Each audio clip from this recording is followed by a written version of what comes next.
Good afternoon, everyone. Welcome to the Tempe City Council and Tempe Development Review Commission joint meeting. The time is now 4:11 p.m. Council meetings can be watched in real time via Cox Cable Channel 11 and at tempe.gov/tempe11. Members of the public may also attend the meeting virtually through Microsoft Teams.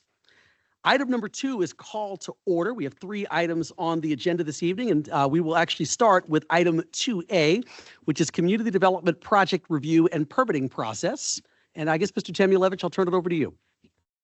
Thank you, Mr. Mayor, council members, Mr. Chair, and commission members. My name is Jeff Temulevich. I'm the...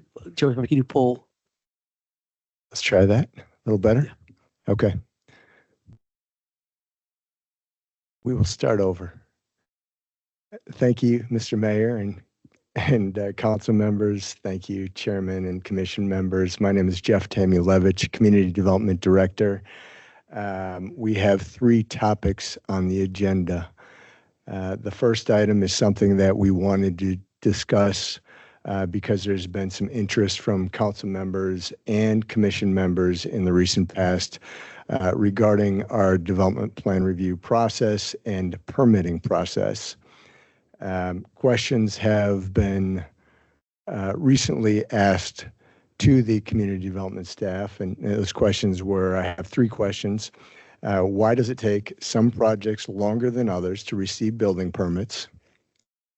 Are there certain avenues in the process that could assist a developer to move faster through our permitting and inspection process? And is it possible to expedite the process for planning entitlements? So we know applicants, contractors, and developers come to you with questions regarding their projects, and we all want you to feel comfortable with our process, and that's why we're here today. Community development is composed of 78 employees. Not the biggest department, but we feel that we touch upon just about everything in the city.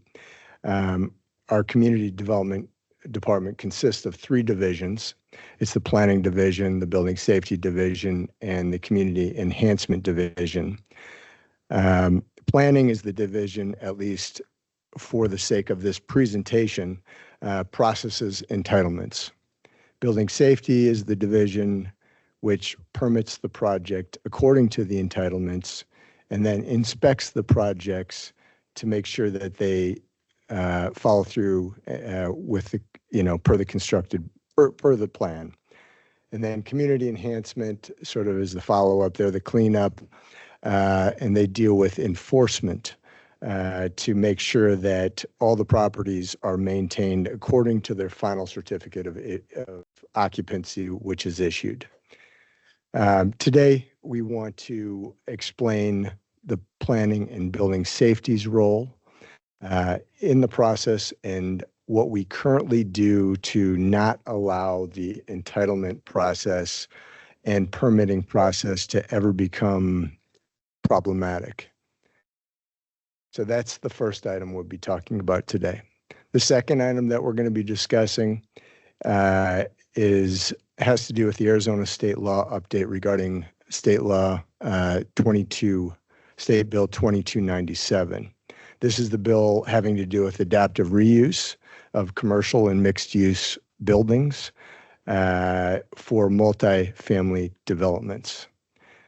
Principal Planner Ambika Adhikari is going to touch on that. He's going to talk about the highlights of 2297 and then also what that bill means to the city of Tempe.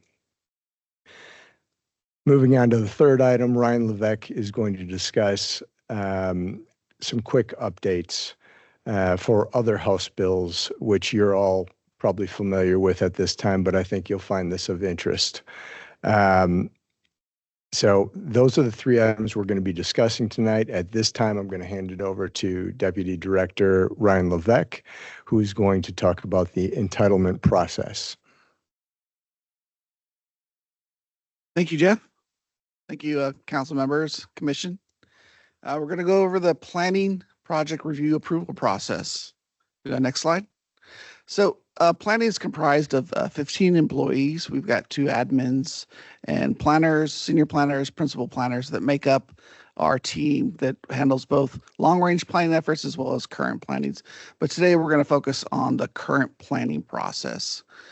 We have about 5 boards and commissions that make up the responsibilities that the Commission for the Planning Division is responsible for. We have the Development Review Commission, which is here today.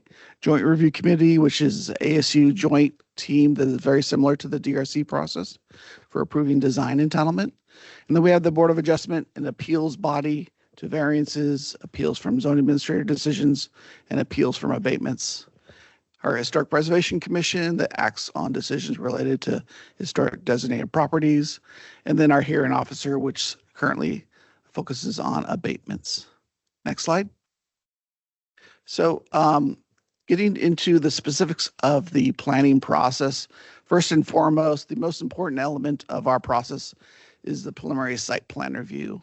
The objective of this effort is to get a hands-on review of a concept, a proposal, get that high-level review of the request, and be able to get those regulatory requirements, process requirements that a lot of the developer questions have about the process.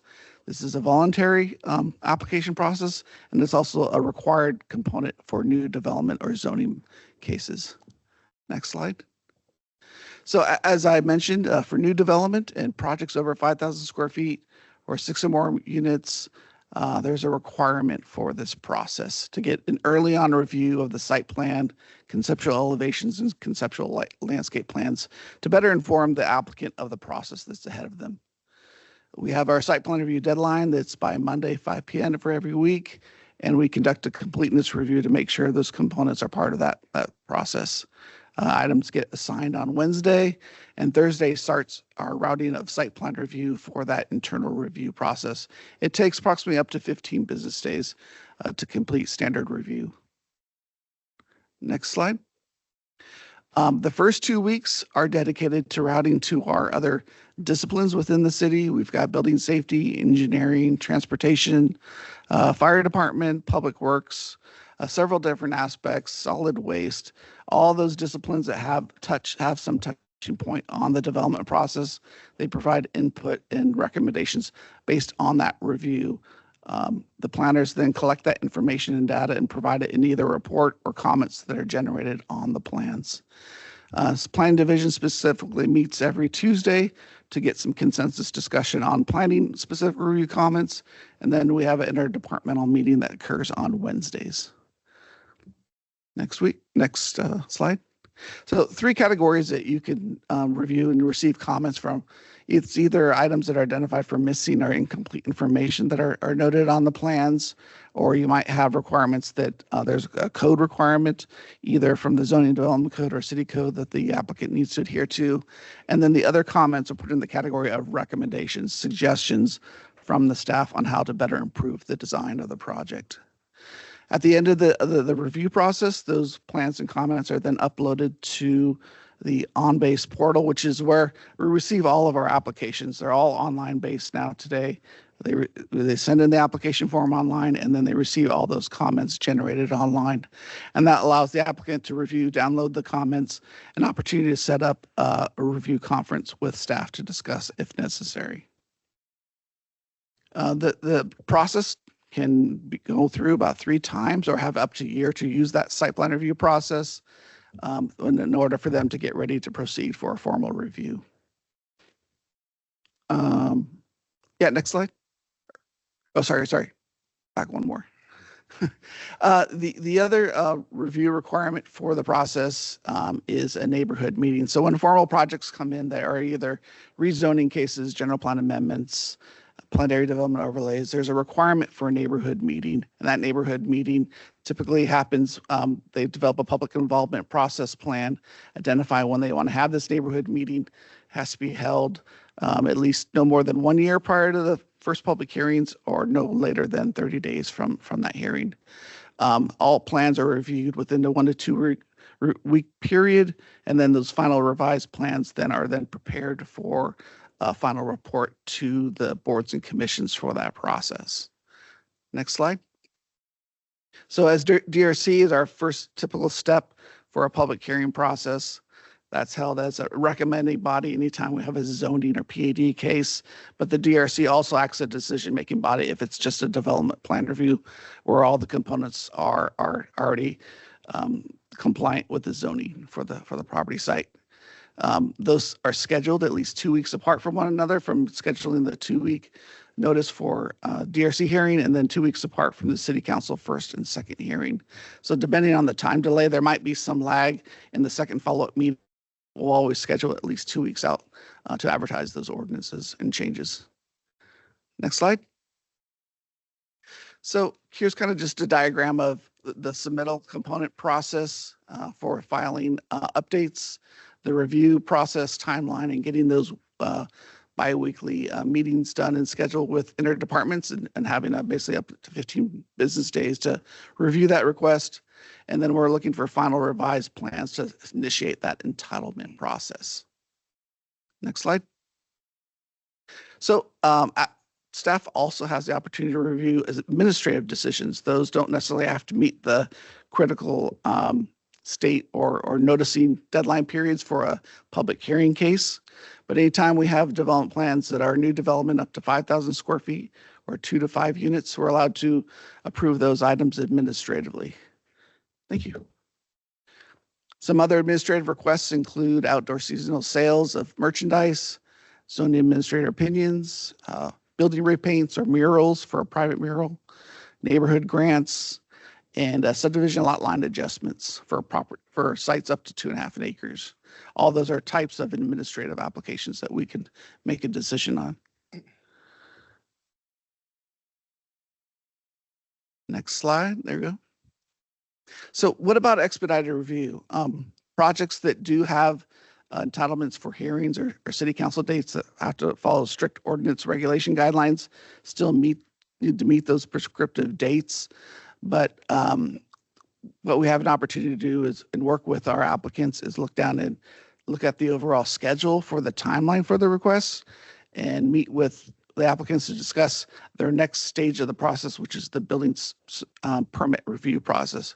We have an opportunity at the end of this review process, to have them sign an at-risk waiver form that allows them to proceed with that next step, the building permit review process, before an entitlement is finalized. Typically, we want to make sure that the application is, the reports are consistent with the recommendations from staff. The applicant's willing to address all those conditions as a result of filing that building permit, and it's at risk because they still don't have a final entitlement approved on it, but allows them to get ahead of the process, prepare CDs, and start having those conversations with building safety about what's needed for the next step in the process. That process can typically save up to 2 to 3 months of the timeline and allows them to get their foot in the door and start some of those critical points of the construction process. Because the city of Tempe has such a, back it up once, please. Because the city has such a in-depth review process of not only the zoning and the PAD, but we're also looking at the development plan review. So the design elements of the project process, it's a very complex process. And so all those critical components have to be ready to be able to approve for the entitlement of the process. One aspect that's looking to be changed coming up, and we'll talk more about this, is Senate Bill 1162, where now it's requiring us having a shot clock to approve a zoning map amendment. So there's opportunities to break up the components of an application and still can currently review the design of the project while those elements are being refined. Next slide. So another way, where we've offered some expedited review or breaking up the components of the process, is our resolution 2022.12. Referred to this as this city-initiated upzoning process, where we're looking at unbundling some of those packages of the requirements and initiating a general plan or zoning map amendment for areas where we've identified the need to provide additional housing. This allows us to initiate that process and then having the developer come back with the specific development plan review or design components of the project at a later time. So this can be very informative, where there's an opportunity with outreach and collaboration, and then be able to set up and discuss those specific design review cases which again have to go back to the commission and city council. Some of the time review and comparisons to other cities. So again, we have our review process for site plan review and formal review as 15 business days. It's pretty average. We know there are some cities that have 4-week business reviews, sometimes even longer. But there is the ability to break up those administrative components. Sometimes they take less, 2 weeks. But on a scale average, we typically let our customers know between a 7 and 9 month period. If you're looking at making a zoning change, that's the typical time frame for getting something approved or entitled. We actually are now obligated to start providing our zoning entitlement averages to the state. So we actually just did our 1-year evaluation, and we're averaging now 189 days from a complete submittal application component to a zoning entitlement. So compared to what we're required to do in the coming months, meet the 180 days, we're pretty close to meeting that obligation right now. And now I will turn it over to Building Safety. Deputy Director Mike Baxley is going to talk about the building safety process.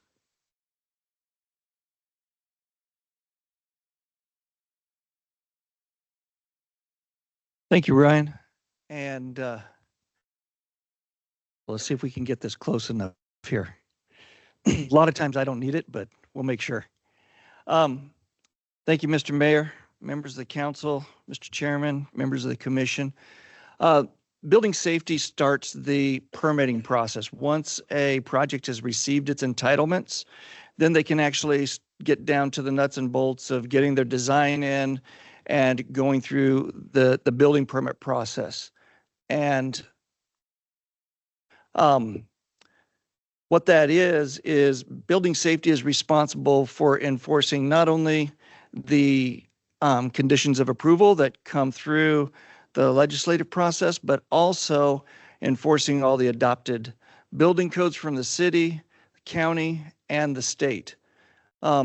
Building safety is composed of 4 different teams. We have our permit center, inspections, private development, and also our plan review team. And then unique to Tempe, housed in our plan review team is our project assistance team.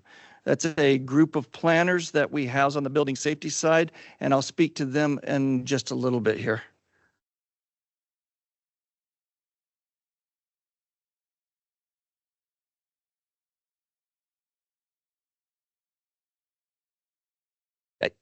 We're having a little delay on the button here. Sorry, guys.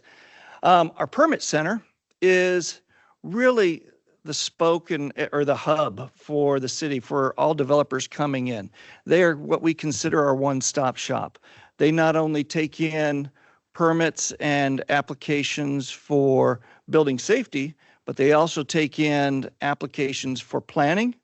They take in applications for engineering, private development. They also manage our addressing for the city. Special use hauling permits are done through them, fire permits, and then they will also conduct very minor plan reviews at the counter. So that way plans aren't held up and can get out much quicker. They are our direct communication with the public. They're that first call that somebody wanting to get a permit is going to make and reach out to them. And so it is really important that we have constant communication at the initial point of contact.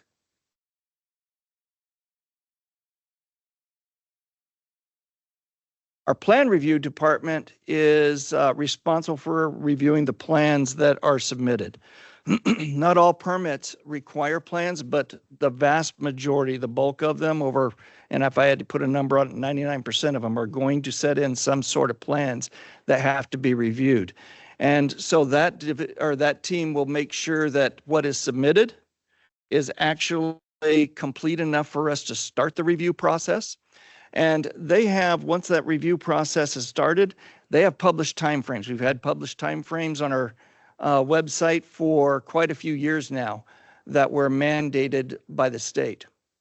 And then we also have questions about how can we shorten that time frame for plan review. We do offer expedited plan review especially to our more complicated, our large projects, and many of them take advantage of that. It does come as a cost. It's 2 times the normal plan review fee, because what that does is it cuts the plan review time in half. And as you'll see from our designated plan review times, you'll see where that can be a savings for a project moving forward.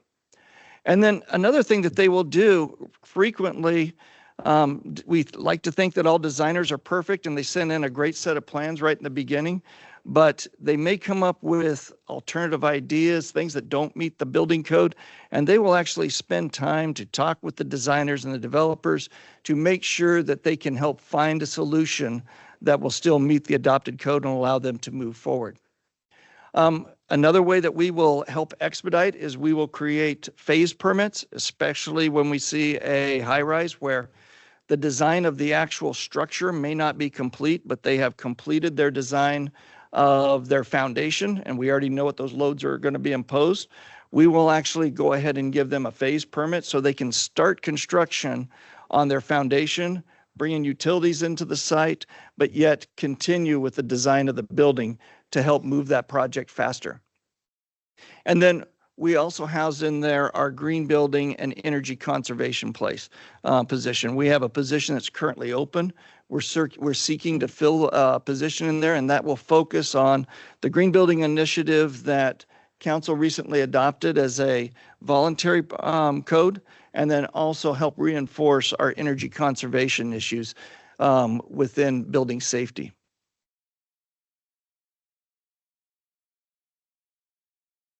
I spoke to a few seconds ago about our target turnaround times. City of Tempe does its turnaround times based on the value of the project. The more expensive the project, it's probably going to be the more time it's going to take to review, because it's going to be more complicated. And as you can see, residential at the bottom there of less than $500,000, we're doing a review once it's accepted in 8 to 10 days. Those are business days. As opposed at the very top end, you'll see new buildings over $30 million. Those will be our large towers that we'll see going up, or very large commercial buildings. And those can stretch out 30 to 38 days. To give you an idea, what we're talking about in volume of plans would be, say, on a typical house, you might have, 10 to 20 pages of plans. And on a large project in excess of 30 million, you might have 100 to 200 pages of plans. So obviously it takes much longer to get through those to make sure that they're code compliant. In comparison to where we are with other cities, I can tell you that one of our neighbors here, their target turnaround times for their large commercial is 45 days, 45 business days, and they have 30 days for single family residential custom homes. So we are well in advance of where our competitors are in that field.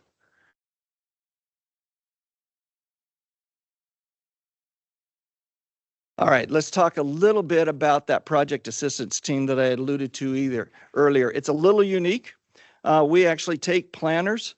They work with the planning department, and they are housed in building safety. They will actually do the administrative function, as Ryan was speaking to earlier. They are capable of approving plannings for additions in commercial buildings up to 5,000 square feet, and will also take care of looking at all of the sign packages that come in too. We also use them to help provide assistance. We realize early on that managing your way through as a developer through the permitting process and having different organizations or different divisions, different departments having to be reached out to, that we can actually assign a project assistance team member to a project, and that will be the center, that main focal point for the developer to reach out to and say, hey, what do I need to do next? And they can provide them custom checklist to make sure that they're hitting all their marks moving through the process.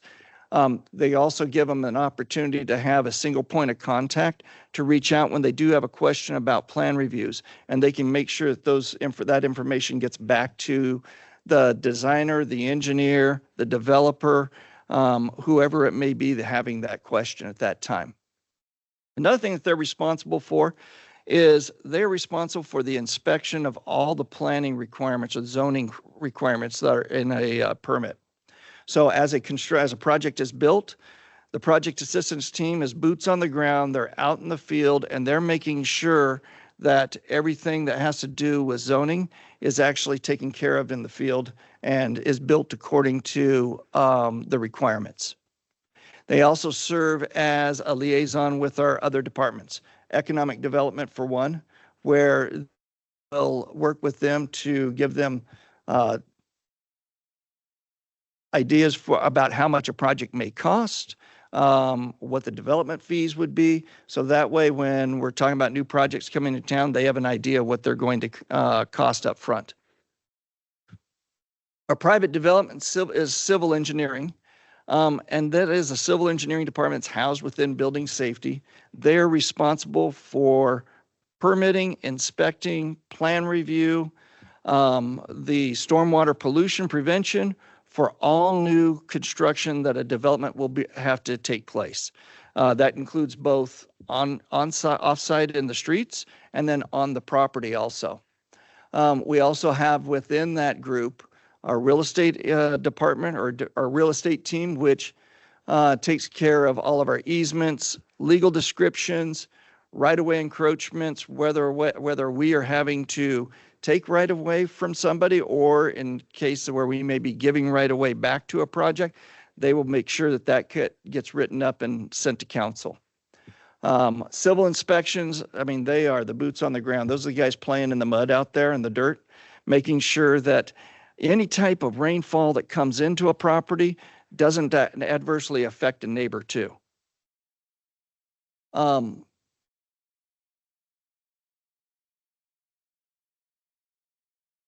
right, plan review for private development.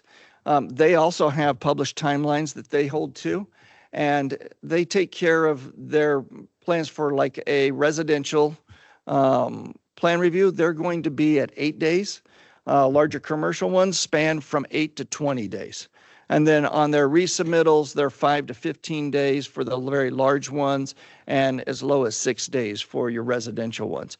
So as you start to see these numbers show up, they're not in our hands very long when plans come in. We turn those back out relatively quick.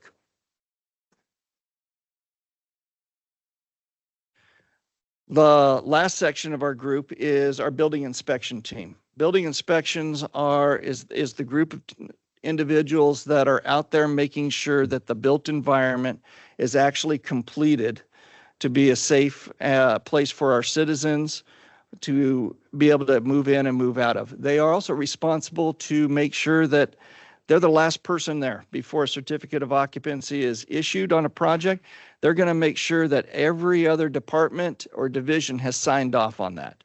They won't do their final inspection until it's been completed by engineering. Our drawn a blank all of a sudden, but stormwater pollution is signed off. Our environmental impacts are taken care of. Planning is signed off. Everybody's signed off, and then they will go ahead and finish and sign off on that project. Housed within our building inspection program is our building code investigator. A couple years ago when Jeff hired me, he said, hey, you need to take care of this part. And we have a few backlog of cases. And when I got here and found out that we had a backlog of 4,000 cases and investigations at that point in time. Since then, we have hired a new person. They are in place, and I'm happy to report that they have not only handled all of the incoming cases this year, which totaled about 185, but they've also cleared the backlog with a total of about 500 of the new cases and the existing. So they've cleared another 300 cases. And that position has been, they keep a running tally, and it's generated about $60,000 in building permits so far this year, just from having that position in place. I wanted to spend a few minutes talking about something that's starting to pop its head a little bit more in jurisdictions throughout, and also here in Tempe. We have our first one coming in, which is going to be a factory-built building. We have a Chipotle that is going to be built here in the very near future that's going to be built in a factory elsewhere.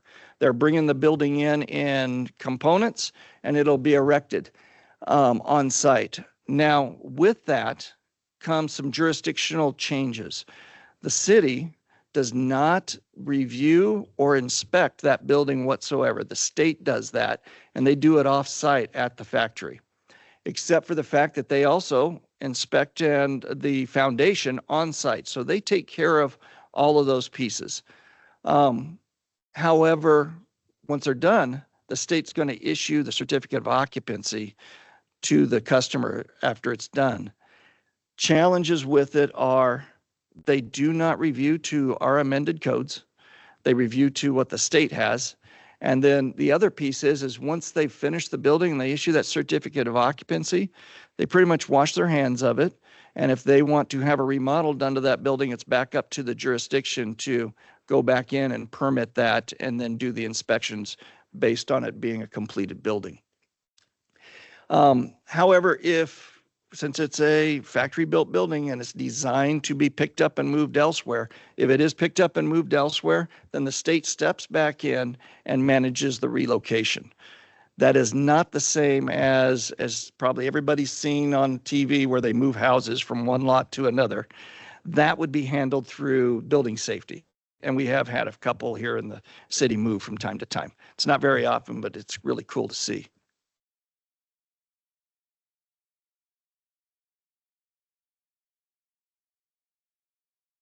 Okay, let's talk a little bit about how the overall project can work effectively for our applicants. One of the big things is for applicants to submit project-ready documents that's actually ready to start the review process. Routinely, we will get stuff in that we just don't have enough information to even review, and that holds up the whole process from the very beginning, because we have an administrative review time that's mandated by the state. We take that period of time, and our time clock doesn't start until we've administratively accepted those documents in. They need to agree to the conditions that were set forth in the conditions of approval. They need to make sure that they are complying with those. When they don't, it slows down our process because we have to go back over and over again. One of the other big challenges that we find is when we do have plan review and we send comments out, that we get plans back that address half, maybe 3/4 of them, and they leave stuff unresolved. Well, then all of a sudden we're sending out another review back out to say, hey, address item 14. You didn't touch it last time. Another piece that is a challenge for us too, and it's a complaint that you guys receive constantly, is why does it take so long? Well, as you can see when we were talking about our time review timelines earlier, they're in-house a very small amount of time compared to the length of the size of the project. However, we have no control once they go back outside to the developer or the designer, and they can be in their hands 30 days, 45 days, 90 before they submit them back in. And as an owner of a project, I personally have done this before where I get really upset and I'm pounding on the table saying, where's my project? Oh, it's with the city. Well, it didn't count the fact that they sat on it for 90 days and we had it for 10 of those, that entire period. So that's really key to be able to communicate that back to the customer. And usually when we give them the data saying how many days we've had it and how many days it's been in their hand, that stops right away. And then we will also handle at-risk applications for some, and that's through our phased permit, where we'll allow them to go forward. We'll get you a phased permit. It's at risk because if you design something that's going to change, then that's going to change that foundation. You get to pay to rip it back out and start all over again. But it allows them to roll the dice and keep moving forward. And I believe with that, back to Jeff. So back to the original 3 questions posed to staff. We just want to make sure that your questions have been answered and that you understand our process. So briefly, we're going to go through these questions just to make sure that everybody's got a good handle on this. So, Mike, I just want you to briefly tell council and the commission why some projects take longer than others to receive building permits. Sure. Thank you, Jeff. Well, quite frankly, at the very basic part is some are more complicated than others. They're just inherently going to take longer. If it's $100 million project, it is going to take longer to get through plan review than it is for a simple closet addition on a house. That's the most basic way I can say it and why it would take longer for some projects. All right, it's going to come right back to you. So, Mike, moving into question number 2, what avenues are available for quicker movement of a project through the permitting and inspection process? I touched on a couple of these. One is allowing expedited reviews, having them go ahead and apply. When they apply the first time, letting us know that they want to enter into a contract to do an expedited review. The use of, for our large projects, we will not do it for a house, but a phase permit. Doing that was allow them to move faster. And then also using the resources of our project assistance team. Having that piece right there allows a developer to manage itself through our process quicker than I've seen in any other jurisdictions. Great. Thank you, Mike. And Ryan, is it possible to expedite the process for planning entitlements? Yeah, certainly. You know, as we talked about the project assistance team, which is a planning process, we also look at when we receive submittals early on in the process to see items that are eligible for that administrative process where it's a clear, obvious sign off for design review. We look to package those requests as part of the building safety permit review process so they can save time and not have to submit 2 different application components of it. So that is something that we work with together to identify some of those project opportunities that can be expedited. And frankly, the best opportunity really is to sit down, have a conference meeting with the applicants, talk about their goals, objectives, that timeline. And so we can understand and see if we can make some of those realistic goals, efforts achievable. And sitting down with our timelines, discussing with their timelines, and seeing how we can make those middle deadline dates is always the best result for getting to meeting both objectives of a decision. Great. One other thing that neither Mike or Ryan touched on that I just wanted to mention briefly is the fact that there are other steps that the Community Development Department makes to try to help expedite the process. And one of those is that when an application or a project gets assigned to either a planner or a plan reviewer, that planner or plan reviewer reaches out to the applicant to let them know that they are the point person for that project. This is something that I don't think other cities do, but they now have a contact point person going through both the planning process and the building safety process as soon as that project is assigned.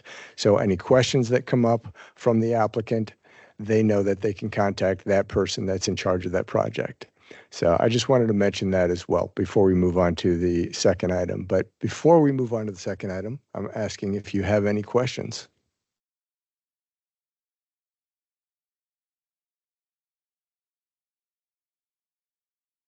Just in general, you talked about your department having 78 employees. Do you feel like, are you fully staffed, or do you still have a lot of vacancies in your department? We have a few vacancies at this time. For the most part, we are fully staffed. First time in the last 2 years, I'll tell you that much. We're doing well with the number of employees that we have, and feel confident that we can move forward with the staff that we have. So.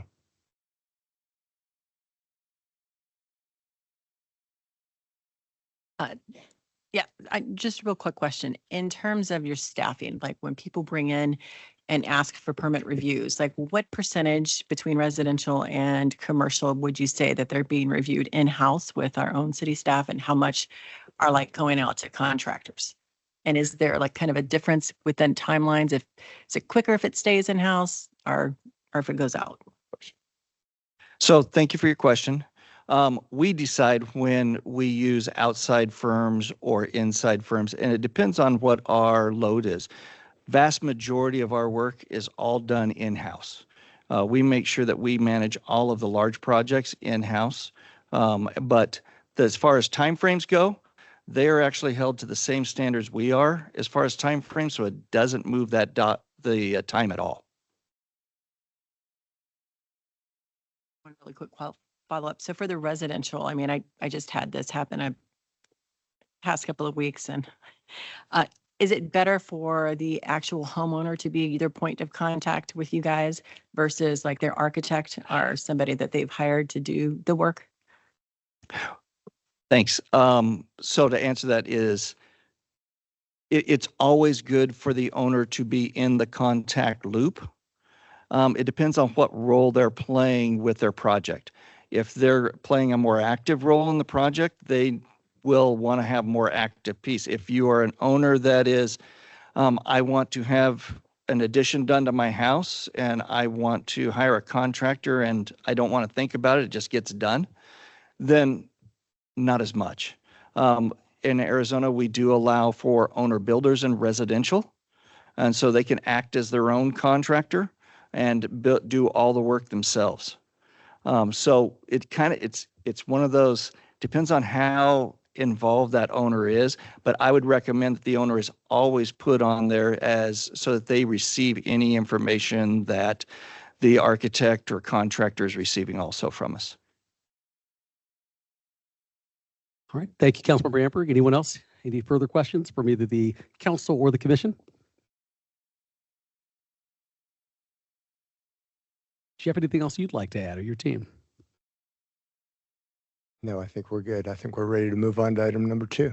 Okay, sounds good. Well, then we will move on then with item 2B, overview of House Bill 2297, adaptive reuse of commercial, office, and mixed-use buildings for multifamily development. Fantastic. Thank you, Mr. Mayor. I will now pass it on to Mbika Adekari. Thank you, Jeff. Good afternoon, Mayor, council members, DRC Chair, and DRC members. We're talking about the House Bill 2297 about the adaptive reuse and how we are making an ordinance about that. So let me start. This one? Sure. This one. There you go. Okay. Yeah. You take care of it. No, I need to. Okay, so this bill is actually called the adaptive reuse of commercial, office, and mixed-use buildings for multifamily development. Okay, so we'll talk about the highlights of the bill. What are some of the important elements in the bill? And then to comply with the bill, the staff is preparing a code. So we'll talk briefly about what is included in the codes. And then also, it's a very compressed timeline. We'll show you the timeline and the adoption timeline. And then obviously, very importantly, your input in the discussions. Okay, the highlights are, this bill doesn't really say it, but we all know there is an implicit purpose for this bill. This is to expand the housing supply and also the affordable housing supply. We know that because in 2023, the White House actually released a policy for this adaptive reuse of commercial, office, and mixed-use buildings for multifamily residential. And many other cities and states have already begun working on that. So that is the implicit purpose. And then what they say, they mandate a couple of things. The first mandate is any city that has more than 150,000 people shall allow multifamily on these kind of buildings without needing a public hearing process. In our case, it will be use permit and the planned area development or any rezoning. And the bill also allows the city, and it says municipalities may designate up to 10% of such buildings in the geographical area that they choose that will not be available for this provision. So on the first shall, no more than 10% of the buildings shall be allowed for the adaptive reuse. That is a requirement. The second one is the municipalities have the option to have some protected areas that no applications will be entertained. And once we set these percentages, right now we're looking at maybe both of them at 10%. Every 10 years, those percentages could be changed. And the bill provides certain standards that we'll include in the code that we're making right now. And some of the codes are kind of pretty self-explanatory. It will go through a site plan review and approval, including by the utility providers. We do that in other cases also anyway. And then to make sure that the applicant has to confirm that there is adequate sewer and water services that's available for that project. And then obviously compliance with the building and fire code. And then the applicant has to demonstrate that the existing building that they're applying for the adaptive reuse are economically or functionally obsolete. Economically and functionally obsolete are defined in the bill. Economical obsolescence is more than 50% of vacancy rate in the building. And then the functional obsolescence is the state of disrepair. In our code, we go into a little more detail and define those terms more clearly. There's also another eligibility criteria for this one, that the site for this particular building has to be minimum 1 acre and maximum 10 acres.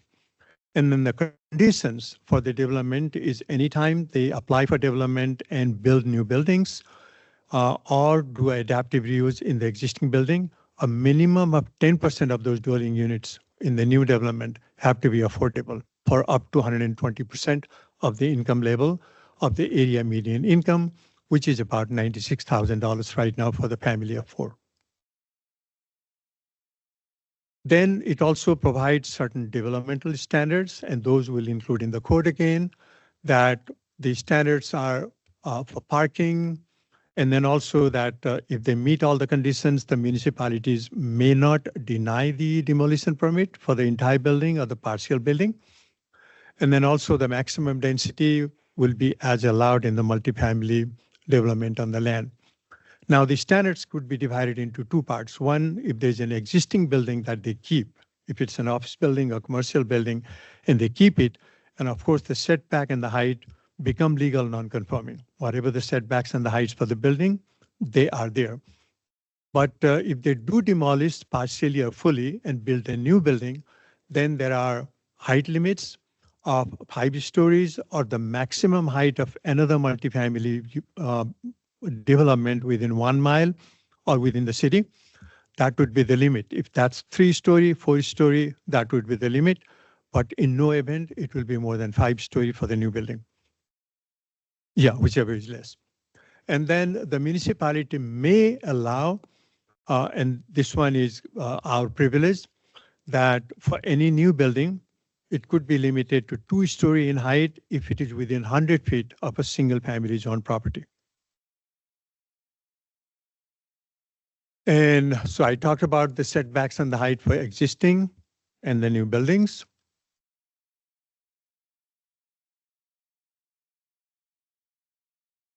Now, the bill also has certain buildings that are exempt. Remember that this bill is about buildings, number of buildings, and we'll come to some map and show you some of the ideas about how many buildings we have. Now, any building that's on the site that is historic by local or national register and any other significance, those are exempted. In other words, people who want to do adaptive reuse, they cannot apply on those sites. And similarly, any land that's within the vicinity of any airport, like in our case, it's Phoenix International Airport, those are also exempt. That in our case means within 60 day and night level average contours, noise contours projected on the land, which is most of the downtown, all the way up to 101, and we'll have a map to show you that. Any buildings within that particular perimeter is also excluded. And the land that is located tribal land, in our case, there are no commercial buildings that are located on the tribal land. We have a couple of good maps prepared by our own Jacob Payne. The left one is the total number of all commercial, office, and mixed-use buildings in the city. It's what's kind of a little difficult to fathom because Usually our database and information is based on the zoning on the site, but he did have some mechanism to get into the buildings. And because the bill is dependent upon the total number of the buildings in the city, irrespective of the exemptions and everything, we found that there are a total number of 2,527 such buildings in the city. 10% of that will be 253 or 252. And those are the locations on the left map. The right map shows you the same map, but with two other criteria. One, it takes the 60 DNL contour, the noise contour that you see on the top, a little pinkish color, takes a swath of all the buildings in the downtown all the way up to 101. And then you also see a couple other smaller areas with the pink color. Those are the historic subdivisions or historic buildings. Those are also exempt. And then also he took out any building that were in less than 1 acre, any building that were more than 20 acres of property. Then these are the total number of buildings, which are 2,180 buildings. But for our purposes, for the code, we have to take the 2,527 total number of buildings and use 10% of those buildings that potentially become eligible to apply. And we can also select up to 10% of those buildings that we can potentially exclude. Now, the second map is the one that the staff with economic development have kind of worked out the initial area that the city might like to exclude. And it's very important that you might like to weigh in and give us some directions and suggestions, because we cannot exclude more than 253 buildings. We've kind of used certain filters and used the regional destinations like IKEA and some of the Costco, which provides good tax base and also like employment base. On the Emerald Center near I-10 and Warner and Elliott that you can see.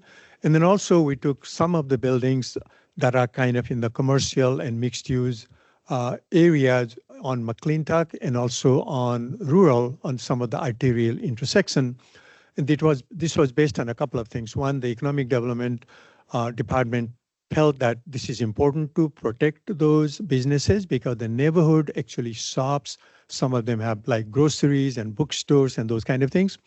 And then we also had a couple of meetings that I'll talk about later on that the public also told us that they want those kind of commercial areas that they visit very often that they can walk to within like, a few hundred feet to be protected. So based on that, because of the limit of the 252 buildings, here are some of the locations on McClintock and the other cross areas, and also Emerald Center and Costco on Elliott that we think we can try to protect and put it on the code. This is like a privilege of the city. We don't have to do it. We may do it, but I think we want to do it.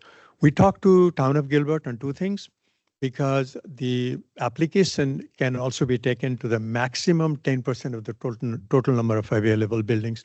You don't have to go all the way up to 10%. So Town of Gilbert told us that they are actually looking at allowing application only at the 5% of the total number of buildings rather than 10. But we are right now thinking 10 might be a reasonable number, but it's up to you to give us some directions on that also. Now on the buildings to be excluded from potential redevelopment and to protect them, again, 10% is the maximum that we can do for the coming 10 years. Our Town of Gilbert, the planners told us that they actually want to use all of that maximum 10% and protect those buildings. So these are the first map actually is more for educational and information. Let me go back if I can go back. Looks like I can. And if the first two maps is for information, it's not going to be part of the code, but that's the basis that we actually do the number. The legal department also have told us that we have to define the numbers. 253 is the total number of application that we can take on buildings, and we'll keep a track of that. And once we reach that 253 in 10 years, we'll have to stop taking applications. And then after 10 years, we can change that number. Then we had 3 meetings. This is not really public outreach oriented type of bill. This is kind of technical code change, but we went to the Neighborhood Advisory Commission on October 2nd, and we had 2 public meetings on October 8th, one virtual and one in person. It was reasonably well attended, and people gave us some ideas that people thought it was a good bill because it will help in enhancing the increase of the housing supply and affordable housing supply.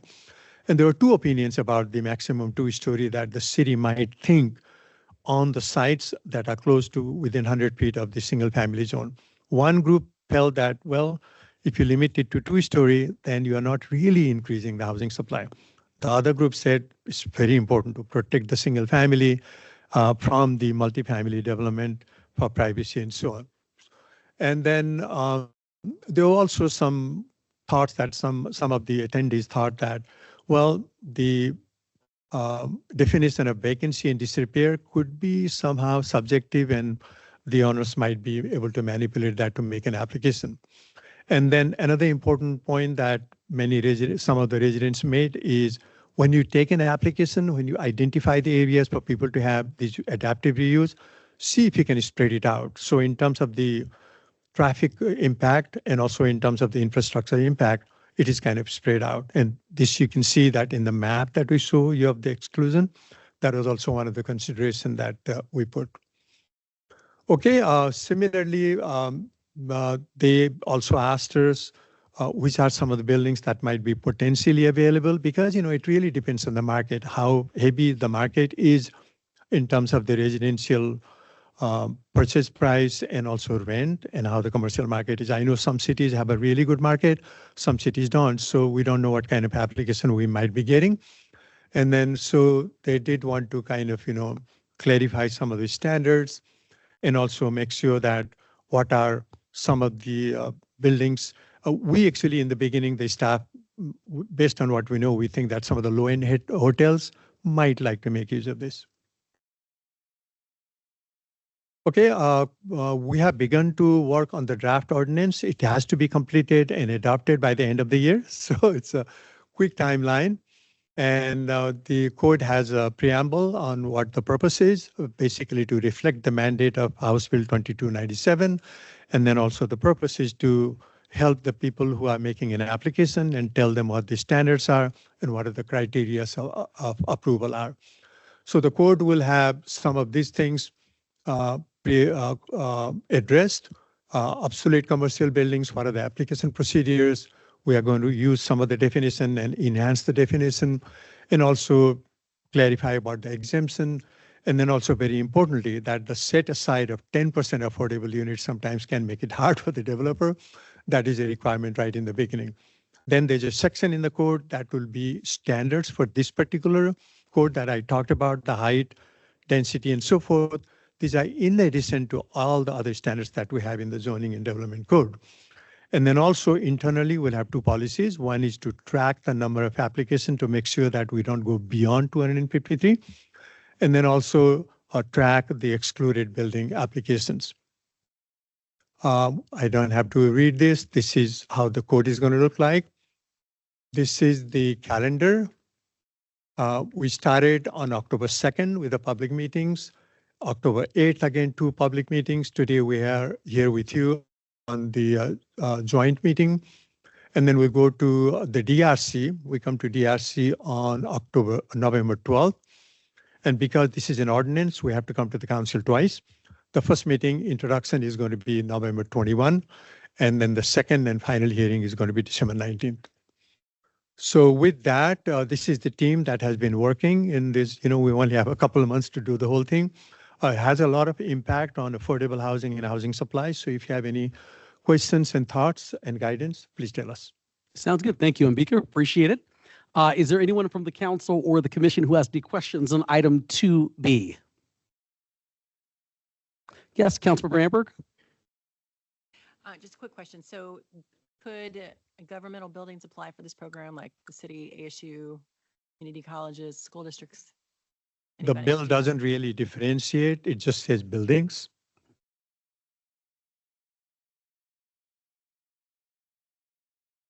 The key really too is to verify if it meets that definition and criteria of either obsolete buildings or buildings that are economically obsolete. So there's some specific parameters for that eligibility. I just wanted to make sure it wasn't just going to be for privately owned buildings, like publicly owned buildings could also be included. Correct. All right, sounds good. Anyone else from the commission or the council who has a question on item 2B? All right, seeing none. Thank you so much, Mpika. Appreciate the presentation. That will take us to item 2C, other state legislature mandates in planning. And I see that's Ryan. This is a real quick agenda item. So I just wanted to give you a heads up of the number of House bills, Senate bills that the Community Development Department has been working on. A total of 5 this year. The state legislature has been busy in fiddling with our planning processes. So as you can see here, we've started with House Bill 2720, which was the ADU ordinance. It's on to its second and final hearing with City Council on November 21st. And as Mpika mentioned, we have the adaptive reuse House bill scheduled for November 21st and December 19th. That is a state mandated requirement to get completed by the end of the year. We also have House Bill 2210, zoning and permitting statistical reports. This is something that we did administratively earlier in the year where we had to collect and now collect annually the number of permits and averages for building permits, zoning entitlements, and subdivision plat approvals. We provide that information to the state. They collect it from all municipalities. And I think we'll have an opportunity to share and get that information of what other cities compared to what we're doing in terms of averages for those timelines that are now required on an annual basis. And that reporting process starts this year. Senate Bill 1162 is a residential zoning mandate and administrative completeness review process. Is initially required for residential, but we're applying it for all zoning cases that basically require an initial 30-day review and then a second 15-day review. And then once the application is deemed complete, the city has 180 days to get that item on a hearing schedule for a decision of either approval or denial. And so that's why we're having some ordinance updates that will be brought to you all with City Council meeting dates on November 21st and December 19th to review those changes as well. There's some smaller components of House bills. House Bill 2325 has to do with chickens. The state moved the number up to 6 allowed by right. Our current code for the city of Tempe is 5, so small change there. House Bill 2846 on hoop houses or poly houses, if you ever heard of these, are basically essentially the ability to have a greenhouse in your backyard without having to get extensive permits on this request. The zoning and development code treats these as accessory buildings. They still have to comply with our accessory building standards for setbacks. House Bill 2721, I won't belabor this item too much, but basically it's due by adoption by January of 2026. This was called Middle Housing Bill. That essentially requires cities to identify their central business district. It's not the same term we use for central business district for GIPLETs, but we have to define a central business district that's centered around the downtown area, that properties of single-family zoned areas within a 1-mile radius is allowed to have either duplex, triplexes, or fourplexes within those properties.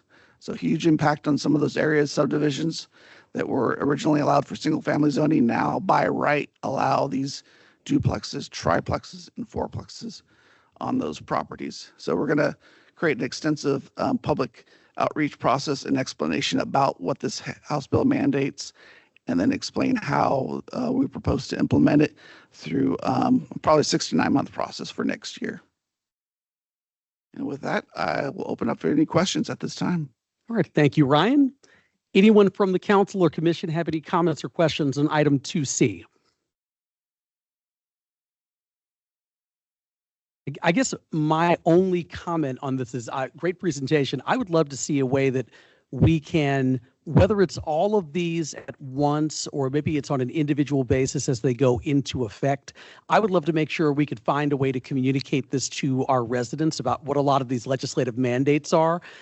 Because I mean, while this is a public meeting and anyone can go back and take a look at it, still there are many times where I will see chatter online or conversations from residents on Facebook or Nextdoor saying, you know, like, why is the city doing this? Why? And many times, unless someone jumps into the conversation and says, these are actually legislative mandates that were passed from the state capitol and not necessarily things even the city council was considering doing at the time. There were some things like, let's say the ADU legislation where we were currently working on our own and then got preempted by the state. But there are other things that we weren't even talking about as a city council or as a commission and were frankly just done by members of the legislature, whether right or wrong. And so, but I want to make sure that people sort of in our community understand exactly where these mandates were coming from. And if we, whether it's us or the staff, are trying to fulfill these, people understand exactly what the genesis of them was, as opposed to just sort of saying the city, the city, the city, when many times we're just simply trying to remain in compliance with state law. Good point, Mayor. And we do have a webpage that identifies future zoning code text amendments. I think what would be helpful for us to do is emphasize ones that are being mandated by the state, either House bill or Senate bill, refer to that state law section, and then be able to identify and provide the public opportunity to speak on that item. Those items. That would be perfect. I just think it's important from an educational standpoint, just so our residents are constantly updated and informed on, you know, not just what's going on at Tempe City Hall, but also what's going on down at the state capitol. So Agreed. thank you. Anyone else from the council or commission? Any further comments or questions on item 2C? Okay, seeing none. Given that there's no room on the agenda specifically for other comments, I'm going to go right to what's on the agenda here, which is item number 3, which is adjournment. The next scheduled Tempe City Council and Tempe Development Review Commission joint meeting is scheduled for May 19th, 2025. We are adjourned. Thank you, everyone.